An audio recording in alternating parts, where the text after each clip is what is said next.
Yo, what's up everyone? This is Bryce with another Man Talk. I got a fun one for you today. I'm gonna mansplain what mansplaining is. So first off, I think this term is really funny. It's kind of sexist and ironically it's condescending in and of itself. But I think it is identifying something that is a real issue in a lot of people's relationships with some men because they do this mansplaining thing.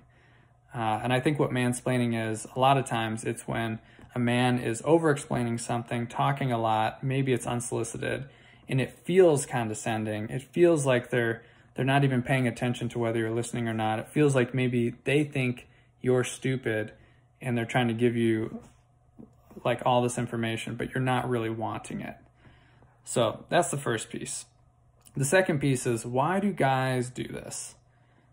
The first reason I think is because a lot of guys growing up were taught if you don't have something to contribute to the conversation, information, or you're not able to understand or explain something, then you don't get to be a part of the conversation. So I notice in some guys' circles, there's like a jockeying for position. You know, it's fairly egoic sometimes, but it's just this kind of thing, this kind of like verbal wrestling match that some guys do.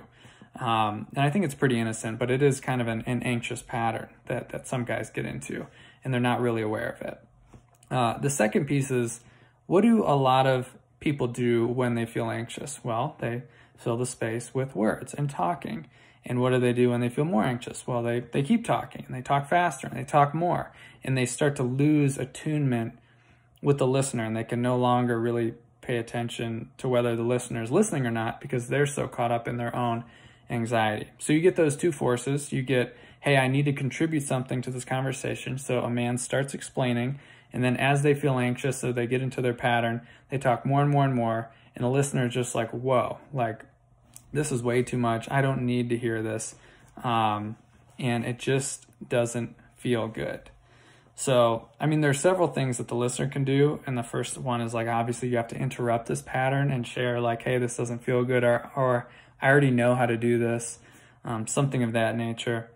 But for the man who mansplains, and this is who I'm talking to specifically, you need to start to slow down and work on attuning to the person that you're talking to and check in with them if they want to hear what you have to say, if they already know what you're trying to explain to them.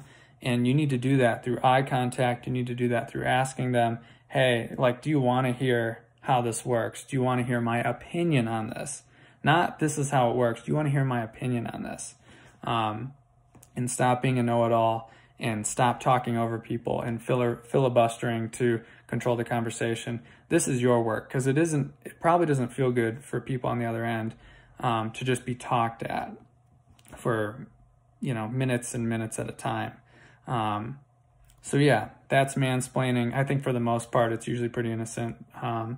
But we have our work to do here. Like if you're a mansplainer, and I can be a mansplainer sometimes, like we have to slow down and realize what we're doing and own our stuff here, own that we're mansplaining and check in. This is how we have a relational conversation and not just like a one-dimensional, one-way talking at somebody.